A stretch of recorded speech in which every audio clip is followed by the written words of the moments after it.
তো কেনাকাটা করতে চলে আসলাম দৌলতপুর রেলওয়ে মার্কেটে। তো মার্কেটের মধ্যে চলে আসলাম, মার্কেটে প্রবেশ করে হচ্ছে টুকটাক যেগুলো লাগে, আসলে মাংসের দোকান কোন দিকটায় হচ্ছে ভুলে গেছি, অনেক দিন আসি না, আসলে বাজার করার জন্য কখনো বাজারে আসা হয় না, সব কিছু ঘরের ভিতর থেকেই পেয়ে যায়। তো আজকে ভাবলাম যে একটু বাজারে আসি, একটু ভিডিও করা হবে আর দেখে শুনে কেনাকাটাও হবে, কারণ বাসার কাছ থেকে কিনতে গেলে তো আর দেখে শুনে কেনাকাটা করা হয় না, যা থাকে সেখান থেকেই বেছে নিতে হয় খুব কম সংখ্যক জিনিসের ভিতরে, কিন্তু বাইরে থেকে আসলে টাটকা সব কিছু পাওয়া যায়। তো এই জন্য হচ্ছে মূলত মার্কেটে চলে আসলাম, মাংসের দোকানটা সামনে পেয়ে গেছি, একটু মাংস নিয়ে নিলাম। তো হচ্ছে আমি আসলে মুরগির মাংসটা খুব কম খাই, রান ছাড়া খাই না, আর হচ্ছে একটু গরুর মাংস হলে সেটা সপ্তাহেই কম বেশি খাইতে পারি আর ভালোও লাগে। আমি একটু পেঁয়াজ রসুনের দোকানে গেছি, ওখান থেকে একটু পেঁয়াজ রসুন আলু কিনছি এবং এরপরে সবজির দোকানে চলে আসছি। সবজির দোকানে আসার পর দেখতেছি মা অনেক সবজি, এদিক থেকে আমি কিছু কলাও কিনে নিয়েছি, হচ্ছে সবটা ভিডিও উঠানো হয়নি।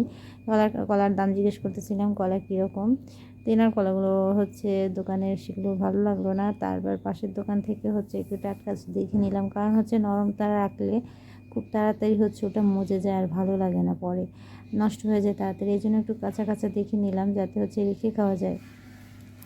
এরপরে কিছু আলু নিলাম, তারপরে সামনের দিকে যাচ্ছিলাম যে আর কি কেনা যায়, হচ্ছে মশার কয়েল কিনতে বাকি ছিল, মশার কয়েল কিনতে হবে।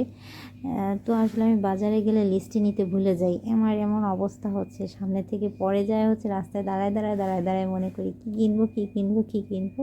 তা এই অবস্থা, কতক্ষণ থামতেছি কতক্ষণ হাঁটতেছি, কী জানে কিনতে হবে, মানে জানি না আমার মতন আপনারাও আছেন কিনা, আমি তো পাগলা আছি।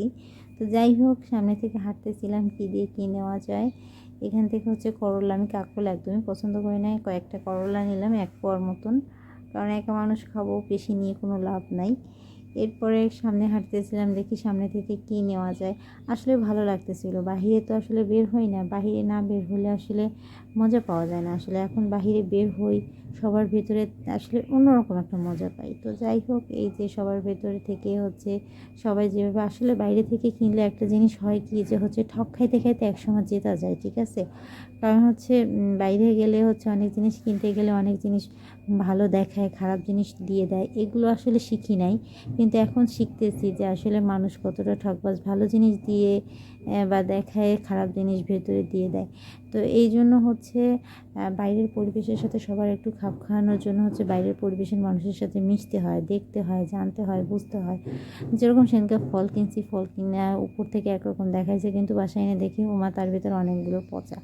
তো হচ্ছে দাম দিয়ে জিনিসপত্র কেনার পরে যদি সেগুলো নষ্ট থাকে তাহলে বাসায় আসার পরে কেমন লাগে, এই জন্য হচ্ছে আসলে বাস্তব জগতের সাথে মিশতে হবে, বাস্তব জগতের সাথে না মিশলে আসলে বোঝা যাবে না যে আপনি কোথায় ঠক খাবেন, আর ঠক না খেলে বা শেখা যাবে না, ঠিক আছে।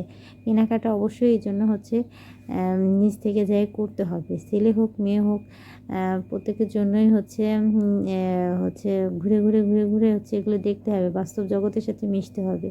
তো এই যে কাকার কাছ থেকে হচ্ছে আমি কলা নিলাম, কারণ ওনার ওই এর আগে যেখান থেকে দেখছিলাম ওখান থেকে পছন্দ হয়নি, এই জন্য এই কাকার কাছ থেকে এসে কলাগুলো নিলাম। কাকা আবার বলতেছে আম্মামনি হচ্ছে লেবু নিবা নাকি, তাই বললাম না, লেবু বাসায় আছে, লেবুর দরকার নেই, আপনি কলাগুলোই দেন।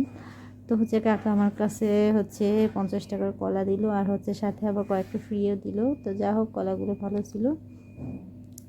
এরপর টাকাটা দিয়ে হচ্ছে সামনে আগাবো, সামনে আগায় হচ্ছে আরও যা আছে টুকটাক কিনে কাটে হচ্ছে বাসায় যাবো। তবে বেশ ঘোরাঘুরি ভালোই লাগে, তবে একা একা ঘুরতে ভালো লাগে না। তো যাই হোক, আজকের ভিডিও এখানেই শেষ করছি, সবাই ভালো থাকবেন, ধন্যবাদ।